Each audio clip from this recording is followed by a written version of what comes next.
alors ne balama nyakuma segu tungara les politologues d'opinion ni message d'alerte de ayachi Mali autorité bela djelema erebelu ni France be ka nyogonye à 15 km de Kidal là où je vous parle France ani erebelu sema mogo erebelu fin be Mali nord là ni France 3 jours de avec alerte bla ku ka nyogonye nya fonga sokma fe jona une vidéo là en fleuro ina ko bi France ni erebelu France surasi nyamogo do ani erebelu be ka nyogonye à 15 km de Kidal ou bien que message mon fana fort et rebelu nyana meno fa yana ay vidéo partager dien be ka soro malien anga to Assimi Goïta ko anga Assimi Goïta demain anga demain Mali kura kajo anga demain irisu kana le plus vite possible Francis sorosu be ka fort et rebelu nyana ko malien ko ka irisu wole kana ko irisu ka tamashagu fa nord la ay kuma ina mede ou bien que message mon do rebelu kuna ko malien ko kute Francis fait ko lu français be ka labenike ko na Mali bla ko mais ko ni irisu nana dongo do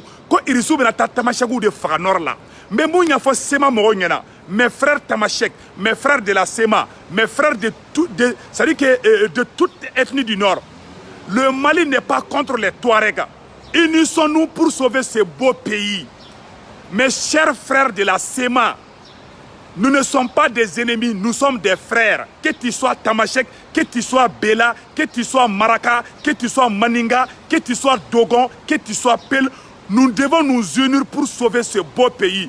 La Russie ne vient pas pour tuer qui que ce soit. La Russie va venir pour unifier le Mali de Kidal à Kay. Mes chers frères de la SEMA, le Mali ne va pas faire la guerre contre les Tamashek. Le Mali ne fera jamais la guerre. Nous ne sommes ni contre les Touaregs, il n'y aura pas une guerre contre les Touaregs.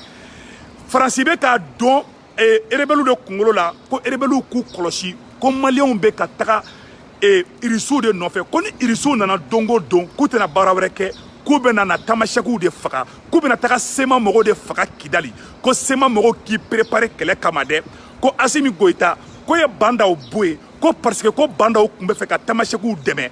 Ko banda o kumbe fe ko ka Mali kele ban ko ka azawadi di erebelu ma ko banda o gena ka boye ko ni ya ye fana ko Malien te Franci fait ko parce que ko Franci be Touaregu de fait donc Franci ka cartouche la ban e mouye ça non o ye ka on ni Tamashegu de bla nyona mes frères Tamashek mes frères de la SEMA nous sommes des frères pour l'amour de Dieu unissons-nous il n'y aura pas de violence il n'y aura pas de chasse aux sorcières entre les sudistes et les nordistes, c'est la France qui a brûlé, comment on appelle là, le Rwanda. Français, génocide créé au Rwanda, Tchogoyamina, Hutu ni Tutsi ni Nyonche. Français be fait kanano technique kelende, kana génocide créé Mali kondana. Maliens, au kana keleke flau fait, flau ni dorono, les Peuls, les Dogons, les Tamashek, les Maninga, donnons-nous les mains.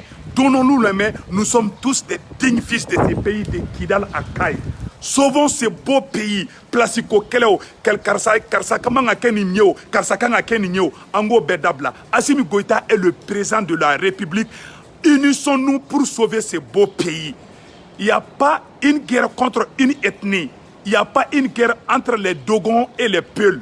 Il n'y a pas une guerre entre les Tamashek et les autres ethnies. Nous sommes tous des Maliens, nous devons nous donner la main pour sauver le Mali. C'est un message fort que je lance à mes frères Tamashek. Billahi, Francibe ka fo Tamasheku nyana de. Et puis bena sekere do fana fo aw nyana. U kelembe mercenaires munun bora Syrie.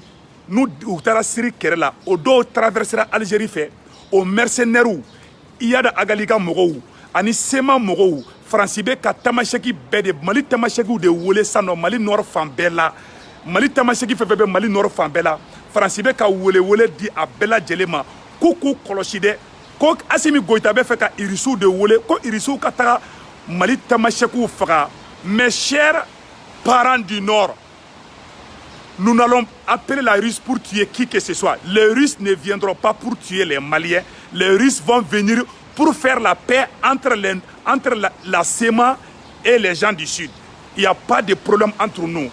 Francité SEMA fait, Francité en fait, en balma SEMA. Amununye erebelu kay marfata en kama. Anga kelen ban, en malien dema kan tege di nyogoma. Sauvons ce beau pays, c'est le seul qui reste pour nous. Que tu sois Bela, que tu sois Tamashek ou Sonrai, nous sommes tous Maliens. Donnons-nous la main. L'unique ennemi Le seul ennemi l'ennemi, le vampire, c'est la France. La France n'aime ni la SEMA, la France n'aime ni les peuples, la France ne voit que son intérêt. Mes chers parents de la SEMA, la France veut vous exploiter, veut vous pousser contre votre propre pays. Ce pays, c'est à vous, ce pays, c'est à vous. Que tu sois de la SEMA, tu es Kaïsien, tu es Bamakois, tu es Kitois, tu es de Koutchala, tu es de Kaï, tu es partout. Donc, amemou nyafo bela djelengena, anga douaou ke France ka plan djugo mi tracé plan gana se ka marché. Sinon, Syrie mercenaire mounou bora Syrie, olube Kidali bi. Kidali falen do groupe armé ou de la mercenaire ou beka po djinge seleke nani bela kana Kidali bi. Donc, balima ou anga douaou do. Angana paniqué, angana sran, attaqué Fefebeka ke. Le président français dit qu'il va retirer les troupes françaises.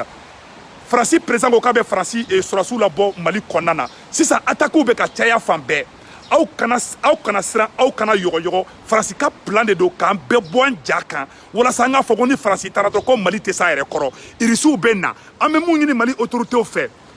Aye irisu lana le plus vite possible. Aye irisu lana le plus vite possible.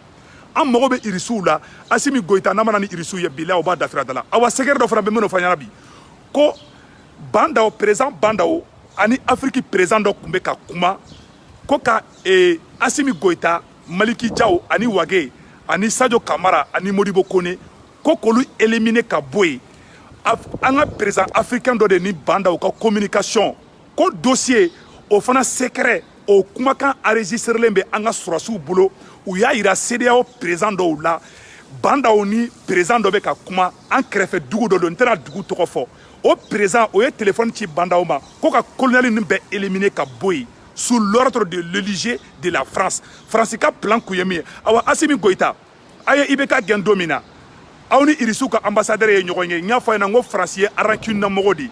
Les Français sont les plus rancuniers, je le dis haut et fort. Francité ya fa awmade anya fogena aye kurita ke domina aye irisu wole aye jadisi chama faga ka wa moto jeni après aw klara ka di Francis matuguni ni Francis sigare la siècle a ke kunfetara ede ni segeda Francis ma abi éliminer sika fo itala aye Tchad président Idriss Déby éliminer la chokona awa obeka erenyo mu fana ka Kidali Tchadiens be Mali ka pour la de Tchadiens te fait Mali ka klade les soldats tchadiens qui sont au Mali billahi ou be maliens de ka côté là Tchadiens ni sema ere mandi amemu ni sema fait les problèmes de d'Azawad ou quoi là vraiment amemu nya fo bela jelengena ay ngambolo di nyoma on be de maliens kelinge malien si kana bobi beka Assimi Goïta supporter fanga imbe se kanya tuko yamina anga ba Mali ba sauver billahi ou be erenyo na en fleuron na kobi à 15 km de Kidali. Français groupe armé fait ko Tamasheki do. Munumbe Kidali, munumbe Buremu, munumbe Taoudeni, munumbe Tessaliti. Français be franyogon kan ou be kanyogonye Mali ni Algérie frontière yorola. Algérie islamiste do fana ye a complicité ou be de faraleme nyogon kan ko vraiment ko ame oromina ko Tamasheki be ki bolo de nyogoma contre le Mali. Il n'y a pas une guerre entre les Tamashek et les autres ethnies. Wallahi koni irisu nana doro ko irisu be Tamashegu de faka ou be kodo do Tamashegu kungolo la France be fait ka guerre civile de wuli Mali konana billahi be ka tien de fo onyana malien demrew be munu fana be ka France deme o la awa Assimi Goïta Mali frontière Mali de dugu be aya frontière be réservé sinon mercenaires be se ka bo dugu wera la kana au kama kana ou attaquer ou keleme ka Mali visé de Assimi Goïta ta tête est mise à prix par les présidents de la CEDEAO. Francis be fait ni Français Assimi Goïta kungolo sorobi aba jeninga nyimi. Assimi Goïta ambi supporter amba deli Mali sulame be fait, Mali karamogo be fait, Mali soma be fait, Mali chrétien nyamogo be fait. Anga ke ala na kira kama anga Assimi Goïta supporter anga deme abenya toga mina. Na ye mun fo anga foko mai no mai anga foko mai. Sinon en floroni mina sanno français uni et rebelle be ka nyogonye de ou be ka be fra nyogon ka ko armée jusqu'aux dents mercenaires wéro fana bora dugu wéro la Mauritanie enfant nous fait syrien nous bora Mauritanie ou be Kidali ou ni sema mogo be ka nyogonye sema be na décision minta anto donde nte ka ala ko donné mais u be réunion na nga alerte fo Mali autorité yi ay Mali frontières be sécuriser là où nous sommes actuellement. Il faut sécuriser toutes les frontières du Mali. Il faut bien surveiller. Il faut appeler très vite la Russie, sinon c'est fini pour le Mali. Je vous dis, c'est la pire vérité. Mouvement mais c'est qu'à déclencher d'un moment à un autre. Le Mali est en alerte. Que tout le monde reste vigilant. Nous sommes en alerte, je le dis haut et fort. Ce n'est pas de la plaisanterie. Mais ce que je demande à mes frères de la SEMA, restons unis, faisons la paix. Le Mali, c'est pour nous tous. On a un bolo de Nyogoma, on a Mali sauvé. Si cette guerre-là se répète, vous allez perdre, nous allons perdre. Ça vaut combien d'années que nous sommes en guerre? Cette guerre-là doit finir. Nous devons faire la paix. La violence ne résout rien. Restons derrière nos militaires. Restons derrière le colonel Assimi Goïta. Assimi Goïta n'est pas contre les rebelles. Assimi Goïta n'est pas contre qui que ce soit. Assimi Goïta est venu pour sauver le Mali. Aidons-le à sauver cette patrie. Mais ce que je conseille aussi à Assimi Goïta, à Kadjidja Kanani Irisouye, sinon Mali est position d'alerte là. Mais au Kanasrande, au Chikanasran, Nimbeba là, Nigo Kibika Yerama Horonyata, Sayabala, Balobala, Ambena Segende, Awa, Aligno Kibara de Frametukuniko, Macaroni Irisuka présent pour mon téléphone là. Macaroni Kata do Américain ka. Makorome kata do irisuka ko irisuka na sonko ka surasuka na malla irisuka présent ko makoroma ko tien la ko droite makorombolo ka fo ale ngana ko ale kana ka comment on appelle surasu bla kana malla irisuka présent oni Macron kuma téléphone na Macron ko irisuka présent ma kakana pour surasu bla kana malla de aye se ka afege irisuka présent ko aide ko ne Mali autorité ya demandé kale be troupe bla kana malla donc ou farla amadjaoula Amérique présent fana ko kale date nina Américain ka présent o ko tiena kale date nina kale date ni ko na o do ko so mba fo onyena na me mo ko kele bi anga France kelen kele anga na fo France na Amérique ye kelen de sinon Modibo Keita nana ya no Modibo Keita nana ani Modibo Keita ni France kelen de kumbekela Modibo Keita sans chegi amata France mais Modibo Keita nana Amérique ya no ani Amérique présent ni nyonye relation ba ko mane Amérique che Amérique be se kan deme anga diplomatie anga sa ke chokola ka ibeka to fangala Américain nga président ou la kabe avion fladi ibeka ma ko ka Mali deme ko sino ko vraiment ko Mali be ka sege France ko ibeka kana avion na Américain ka avion mine Américain ko me fait ka Mali deme avec des avions ka di Mali ma fou ibeka yi bala ne do yo bu disi ko sini ibeka yi malo ya ko de do anya accord mi singani irisu che irisu ka surasu ngana ibeka sarana ibeka yi accord toy Ibeka est accord twin, ka accord black, ka nyama ka signé ka accord blay, accord coopération militaire mbena, ay risu ka surasi kelenge ya no. Mais normalement ngana no, mais Ibeka est accord twin parce que Ibeka ka fanga de kada ka teme malika. Ibeka be makoro le fait ka teme malika. Maloya code don ka fo kibi wosoni Ibeka. Awa Malion, Mali be alerte la mbo nya fo onyena bide. Ay frontière be sécurisée. Malion naye mogo ye aw sigale mbala aye Mali surasu wole aka fo kan sigale me karsala Malion angan tega di nyogoma anga Mali sauver Mali karamogo Mali moriu Mali mogo be ki bolo di nyogoma c'est le moment de sauver la patrie ce n'est pas le moment de faire la guerre de position car ça beni place là car ça teni place là aya ke ala na kira kama aka nin kon dabla nunu ye mana ko de quoi na fo fo ite nin kon na am mogo be munabi équipe mu sigira anga wuli nous be gouvernement sigizena ou kana taka tchorobanta awa Assimi Goïta adema mogo ko kubi supporter ni tara adema tchoroba ou tatuguni kibu de ka gouvernement na ambe wuli no fede anto dia mogo shibulu ambe deme tiene kama anti deme ngalonka ambe bo amba dili bela jele fe bekato alerte konana awa ou kene me nyonye ke na Kidali uni Algérie islamiste do be Syriens funa be Kidali bi à 15 km de Kidali donc amba nyini bela jele fe be anga mbolo ni nyongoma anga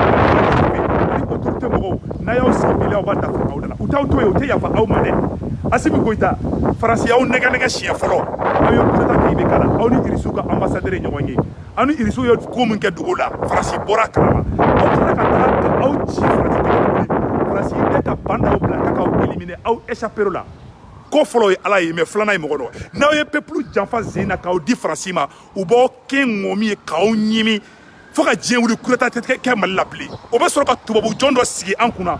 Ka poison que be kono ka be faka. u bɛ poisson kɛ mɔgɔw kɔnɔ u b'o système bɛɛ b'u bolo awɔ u bɛ papier mun di Assimi Goïta ma u bɛ se ka poisson kɛ hali papier la k'a d'a ma colonel Assimi Goïta hali n'u ye papier d'i ma ka n'i bolo maga la gan dɔ i k'i bolo maga ka n'i tɛgɛ fana di bɛɛ ma colonel Assimi Goïta kana i tɛgɛ di bɛɛ ma u bɛ se ka poisson kɛ hali papier la k'a d'i ma donc i k'i kɔlɔsi i yɛrɛ la maliyɛnw an ka to Assimi Goïta kɔ mais an ka tiɲɛ fana Mali kura ka jɔ nouvelle bɛ yen nɔ o de ye nin ye vive le Mali vive la paix a k'an bɛn